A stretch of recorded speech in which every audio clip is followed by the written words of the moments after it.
Hello students, today we will start a new topic probability. Probability हम लोग 8th class से करते आ रहे हैं। 8th 9th 10th में तो हमने सिंपल थ्योरेटिकल एक्सपेरिमेंटल प्रोबेबिलिटी की थी। 11th में हमने प्रोबेबिलिटी से रिलेटेड काफी कुछ किया था, कुछ अपने जो है इवेंट्स को बताया था, एग्जॉस्टिव इवेंट्स और सब क्लियर किया था। आज जो हम बात करेंगे, हम करेंगे 12th चैप्टर की प्रोबेबिलिटी की और वहीं से ही मूव करते हैं। बहुत ज्यादा मैं प्रीवियस डिस्कशन नहीं करूंगी। अगर आपको 11th की प्रोबेबिलिटी या कुछ इवेंट्स के बारे में जानना है तो आप 11th का जो है प्रोबेबिलिटी वाली वीडियो वो देख लेना, ठीक है जी। तो लेट्स मूव ऑन। कुछ रिजल्ट्स जो हमने लास्ट ईयर किए थे उसके बारे में हल्का सा बता देते हैं कि वो क्या क्या रिजल्ट्स थे।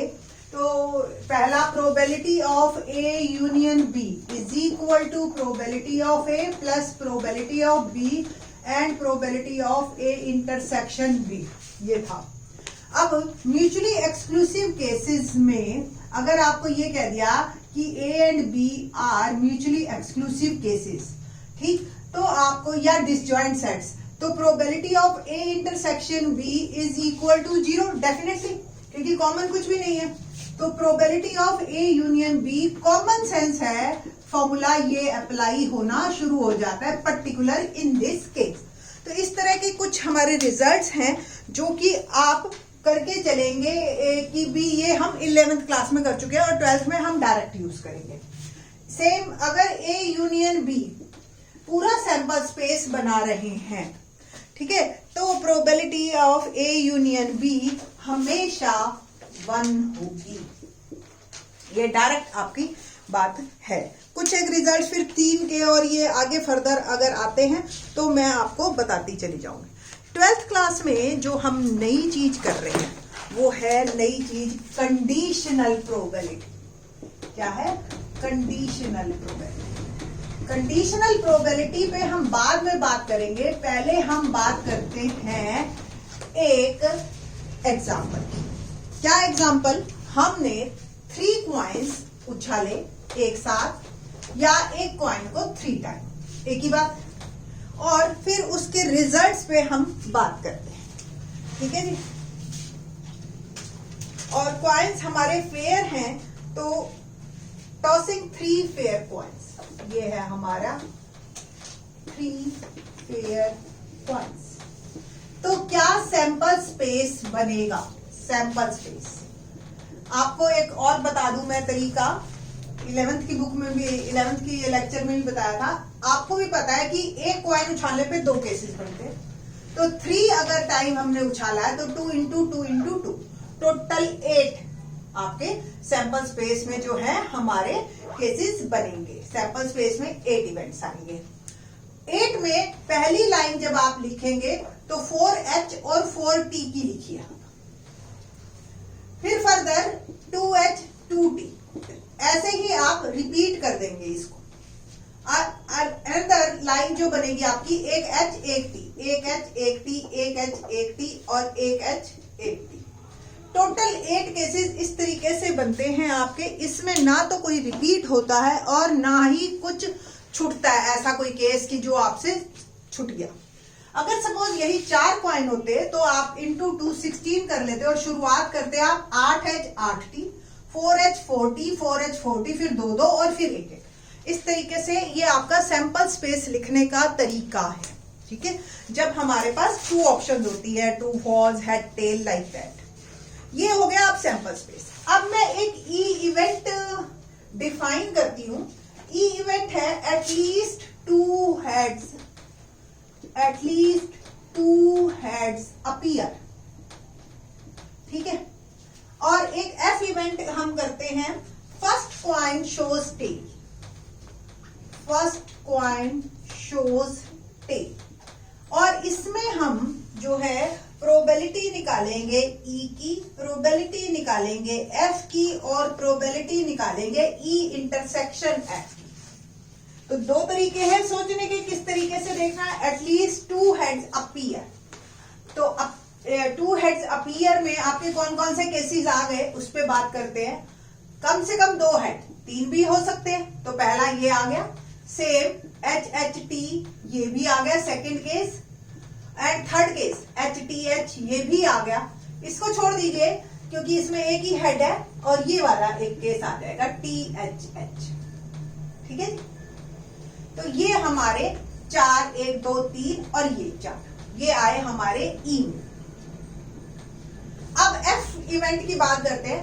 फर्स्ट कॉइन शोज टेल, तो पहला कॉइन टेल है, बाकी आगे कुछ भी हो तो ऑब्वियस आपको भी दिख रहा है कि नीचे वाले जो 4 हैं वो सारे के सारे हमारे F इवेंट में आ गए। तो प्रोबेबिलिटी ऑफ ई आप डायरेक्ट कह सकते हो टोटल 8 केसेस है ना, तो ये होता है टोटल नंबर ऑफ इवेंट्स,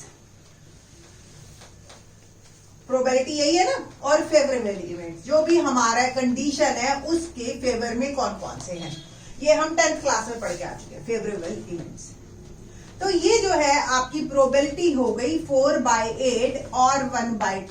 एक तरीका तो ये निकालने का, एक तरीका इसको निकालने का ऐसे भी है कि आप इसकी अलग से 1/2 1/2 1/2 प्रोबेबिलिटी, ये भी 1/8 हो गई, इसकी भी 1/8, इसकी भी 1/8 क्योंकि इसकी भी, और फिर फर्दर इसको आपने 4/8 ऐसे लिख लिया, जैसे मर्जी निकालिए, both are the correct one.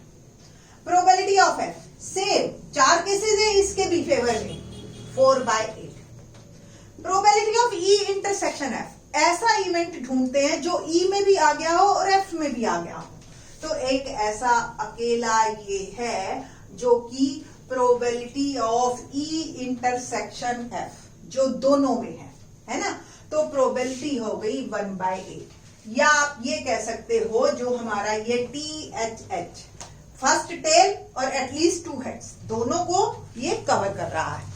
तो ये चीजें तो हम 11th क्लास में पढ़ के आ चुके हैं। 12th क्लास में क्या नई चीज है? 12th क्लास में हम आपको बताएंगे find the probability of event E when F has already occurred. Find the E और F यही है, सैंपल स्पेस यही है। Find the probability of E when F has already occurred. It means क्या? Find the probability of at least 2 heads when first coin shows tail. यही मतलब हुआ। Okay, तो पहला कॉइन टेल और 2 हेड, तो ये केस आ गया आपका 1/8 प्रोबेबिलिटी, वो एक अलग बात है, बट इसको हम लिखेंगे कैसे? तो probability of E conditional probability F तो होना ही होना है। तो फार्मूला जो बनता है वो बनता है हमारे पास probability of E intersection F upon में प्रोबेबिलिटी ऑफ F। तो जो प्रोबेबिलिटी ऑफ F है एक्चुअल में अब वो हमारा डोमेन है, वो हमारा एक्चुअल में जो है सैंपल स्पेस है, क्योंकि F एक कंडीशन है। ठीक, तो F को हम एज ए सैंपल स्पेस लेके चलेंगे पर्टिकुलर इस केस में। तो जो हमारी 4 केसेस है, अब की पहली कंडीशन तो यही है कि जी पहला तो टेल होना ही चाहिए। ठीक है, तो ये हमारे 4 केसेस आ गए, THT, TTH और TTT। इसमें क्या प्रोबेबिलिटी है कि 2 हेड्स आए। एटलीस्ट वर्ड यहां से हटा दीजिए क्योंकि ऑब्वियस 2 ही रह गए हैं आप केसेस, तो 2 हेड तो आएंगी, है ना। तो तीसरा हेड तो आ ही नहीं सकता इन दिस पर्टिकुलर केस, क्योंकि पहला जो टेल हमने फिक्स कर दिया। तो हमारे पास ये 4 सैंपल स्पेस हैं और इसमें 2 हेड आने की प्रोबेबिलिटी क्या है? That is 1/4। तो प्रोबेबिलिटी मेरी बनी 1/4 जो है, ये हमारी कंडीशन है। तो probability of E by F is 1/4। एक तरीका तो ये है सोचने का आपका, जैसे हमने F के निकाल लिए, F हमारा सैंपल स्पेस है और probability of E by F, probability of E when F is sample space। ठीक है, एक तरीका तो ये, एक यही कि जो दोनों में कॉमन है, जो ये फार्मूला है, हमने अभी probability of E intersection F निकाला था, अभी मैंने रब कर दिया है अगर आपको ध्यान हो, दैट इज 1/8। डिनोमिनेटर में प्रोबेबिलिटी एफ 4/8, तो 1/4 इज माई आंसर। तो आप चाहे ऐसे सोचें चाहे आप विद द फॉर्मूला सोचें, दोनों मेथड करेक्ट हैं और दोनों तरीके भी करेक्ट हैं। तो एक्चुअली ई बाय एफ क्या बना हमारे पास, number of elementary events favourable to E intersection F. तो नंबर ऑफ इवेंट्स या elementary events which are favourable to E intersection F upon में number of events which are favorable to F, which are favorable to F। ये हमारा है probability of E intersection F। अब अगर इसी का ही further आप, ये तो हो गया नंबर ऑफ इवेंट्स पे बात कर रहे हैं हम, अभी जो हमारा ये फॉर्मूला बना actually n E intersection F upon n E F. E intersection F में एक इवेंट आया था, एन एफ में 4 इवेंट आए, तो ये 1/4 ऐसा ही था ना, एन एफ में 4 और फिर कॉमन में। इसी को ही अगर हम n of E intersection F divide by n of sample space, ऐसे ही एन ऑफ एफ, एक बार चेक करना, नहीं आ रहा ना नीचे, एन ऑफ एफ,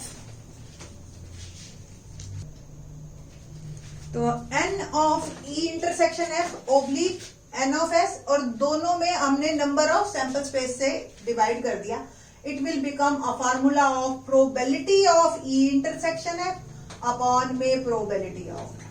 तो जो probability of E conditional probability F formula बन गया probability of E intersection F upon में प्रोबेबिलिटी ऑफ एफ, ये है हमारे पास। अब ये एक्चुअली हमारी डेफिनेशन बन गई। इसी से ही रिलेटेड 3 प्रॉपर्टीज हैं हमारे सिलेबस में, तीनों प्रॉपर्टीज को हम टर्न बाय टर्न डिस्कस करते हैं और after that we will do the questions of exercise in 12.1। क्या प्रॉपर्टीज जो होती हैं उसको हमेशा ध्यान से कर लेना चाहिए, क्योंकि प्रॉपर्टीज आपके काम को आसान करती हैं। तो फर्स्ट प्रॉपर्टी नंबर 1, तो कंडीशनल प्रोबेबिलिटी की पहली प्रॉपर्टी है S बाय F और F बाय F हमेशा 1 होती है। व्हाट डज इट मीन्स कि सैंपल स्पेस और F कंडीशन हो तो भी, because we know that sample space और F का इंटरसेक्शन क्या होता है, F ही होता है। तो S बाय F फार्मूला जो अभी हमने किया था, अगर आपको ध्यान हो, probability of E by F is probability of E intersection F upon probability of F। तो here E is S sample space, तो S oblique F intersection F और प्रोबेबिलिटी ऑफ F। अभी बताया कि probability of S intersection F probability of F ही होता है, तो that is 1। Same probability of F by F, that is F intersection F upon probability of F। किन्हीं भी 2 इवेंट्स का इंटरसेक्शन सेम अपॉन में probability of F, that is 1। Okay, तो इस तरीके से ये पहली property quite easy one.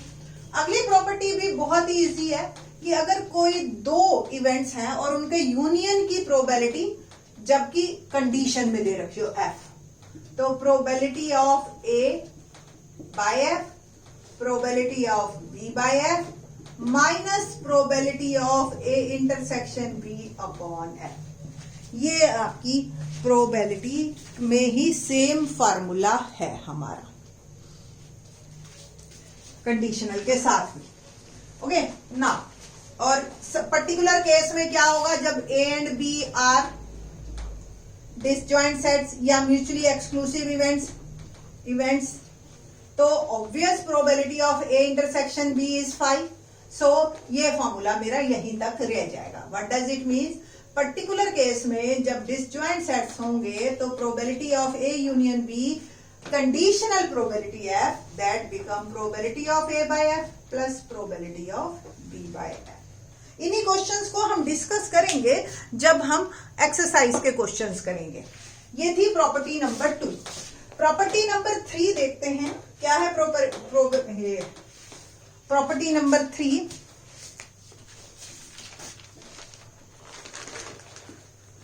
E dash E complementary E not, एक ही बात।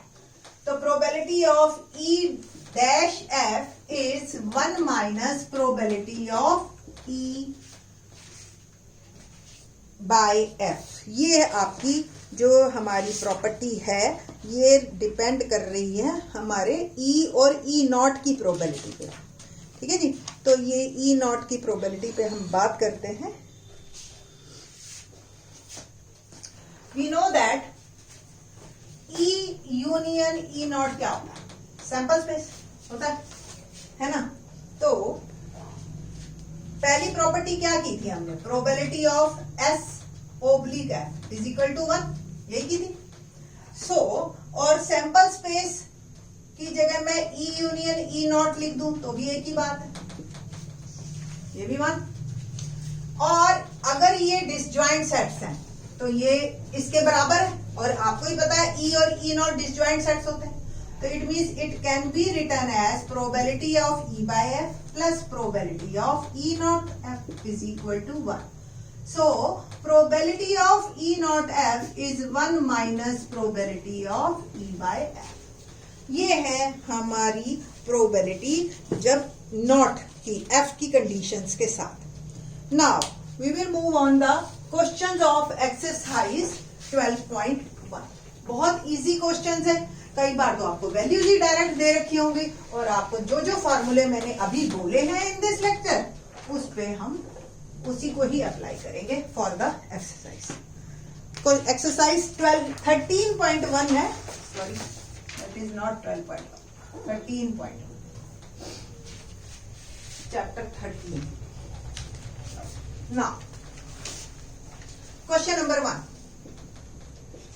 given that E and F are events such that probability of E is 0.6, probability of F is 0.3 and probability of E intersection F is 0.2, find probability of E conditional probability F और दूसरा probability of F conditional probability E। ये आपको question करना है। सो अभी हमने formula किया है E कंडीशनल F यानी कि probability of E intersection F upon में probability of F। E intersection F की प्रोबेबिलिटी मुझे दे रखी है, F की भी दे रखी है। डेसिमल से decimal cancel, 2/3 is my answer. तो ये आ गया आपका फर्स्ट। F by E भी same, probability of F intersection E upon probability of E, जो कंडीशन है वही नीचे ना। F intersection E once again 0.2, E की 0.6, प्रोबेबिलिटी 2/6 और we can say that 1/3 is my answer। सो तो इस तरीके से क्वेश्चंस काफी इजी हो जाते हैं स्टूडेंट्स के लिए, कोई मुश्किल क्वेश्चन नहीं है इससे रिलेटेड। एक्सरसाइज आप एंजॉय करेंगे इस एक्सरसाइज को। क्वेश्चन नंबर 2 देखते हैं क्या है। Question number 2, compute probability of A conditional B if probability of B is 0.5 and A intersection B हमें दे रखा है 0.3। Very easy one. तो probability of A by B is probability of A intersection B upon में probability of B। तो 0.32 upon 0.5 है ना, यही आई। Now decimal अगर आप हटाते हो 100 लगाइए, 5 का हटाया तो 10, 10 से 10 कैंसिल, 2 से आपने कट करना है, कट कर दीजिए तो 5 और ये 16, प्रोबेबिलिटी आ गई मेरी 16/25। सो तो इस तरीके से आपका आंसर इजी है। आप चाहो तो इसको अगर डेसिमल में करना है तो 25 6 150 10 0.64 भी आंसर दे सकते हो। तो इस तरीके से फॉर्मूले हैं 11th के, कुछ हमारे 12th के, और इजी चैप्टर है। आप बस साथ साथ कीजिए तो हमारे जो है क्वेश्चंस काफी इजी हो जाएंगे। इन द नेक्स्ट लेक्चर मैं जो है आपके साथ डिस्कस करूंगी पहले कि कितने मार्क्स का बोर्ड्स में आएगा और किस तरीके से हम हर एक्सरसाइज से कितने कितने मार्क्स कवर कर सकते हैं। थैंक्स।